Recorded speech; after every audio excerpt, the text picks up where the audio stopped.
Hey, what's going on, comic fans? My name is Devin, and I'm your host. Welcome to another episode of Comics and Stuff. Happy Sunday, because I did not post yesterday. Haha. Today's video is going to be about my 4 biggest mistakes as a collector. This video came about because somebody asked me, and I had to think about it. And, well, just as any other person, I've made a couple mistakes. So I figured that I'd give that a fun highlight. But first, I want to talk about something that's important to all of us. My trip across the country and New York and all that stuff, a couple of you have reached out to me and asked, when's that video coming out? I'm working on it. I'm hoping for a pre-Christmas release. I want to get it done by the end of the month of November. We're already halfway there. I'm working on it, but it is like 120 hours of footage that I am working on by myself, really. So it's a lot of stuff that I'm trying to filter through. So I do apologize that it's already been a month and a half. I don't want it to lose its relevance, but I'm going to do a big release. I'm going to, have it all edited up, and we'll do like a live release thing, and I'll chat with you guys on YouTube, see how many people want to tune into it. But having said that, let's talk about my 4 biggest mistakes as a collector. Now, this doesn't pertain just to comic books, just to let you know. Number one of my earliest mistakes as a comic book collector was I had issues of both Superman number 6, like original number 6, and Green Lantern number 7. And this was right when I got into comic book collecting. Right off the bat, what I should have done is I should have graded them, I should have saved them, and I should have been better about selling them. But I just wanted to get money, because that's what I thought that you were supposed to do. You're supposed to flip comic books. So what did I do? I paid out $480 for Superman number 6 and $300 for Green Lantern number 7. And then I sold them each for about $100 more, when I could have sold them. I could have graded them, waited just a little bit, had just a little patience, and sold them for monumentally more than I should have. So that was one of my first big mistakes as a collector. I should have saved my books and been smarter about getting them graded, but I was just wanting to be fast. Number 2, not waiting again for Batman Adventures 12 and Nick's number 3. Batman Adventures 12 is the first appearance of Harley Quinn, and Nick's number 3 is the first appearance of X-23.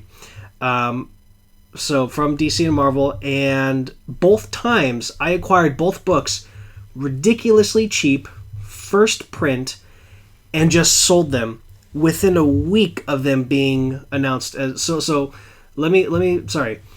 week before each of them got announced to get their own movie, I sold the books.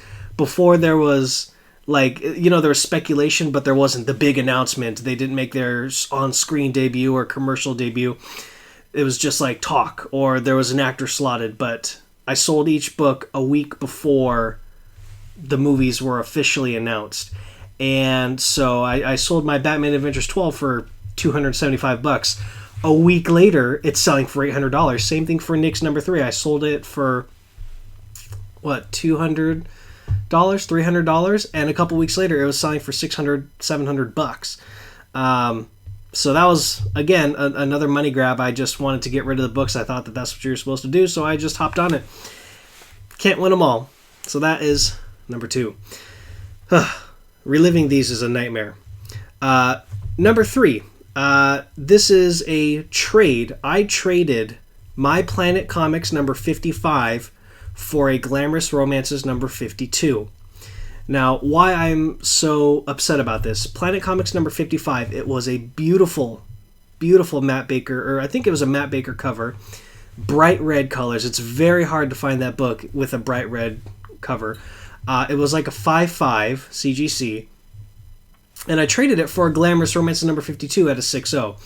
I had never seen a Glamorous Romances 60 or 52 before. The guy that I traded it from had never seen one before, so we thought it was a wildly rare, expensive comic book, and we did the trade. And Planet Comics 52, in that good of a condition, is a hefty priced book. I traded a lot of dollar value for that Glamorous Romances. I thought that I was getting something very rare. Little did I know, and this is embarrassing to admit, I found that it had sold recently for less than $200, and there was no tradesy backsies. So unfortunately, I done goofed up. on that guy. Number 4. This is not a comic book related one. This is actually Pokemon cards. About 2 years ago, I had a complete run of first edition Neo Pokemon booster packs. Neo Genesis, Neo Discovery, Neo Revelations, and Neo Destiny. Especially Neo Destiny. Now, you know that if you're a Pokemon collector, you know how expensive those are now. I sold all 16 of them for $1,000. If I had waited 2 years, I could have sold 4 of them for $1,000.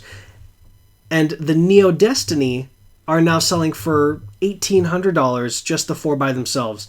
So I sold Pokemon cards for $1,000.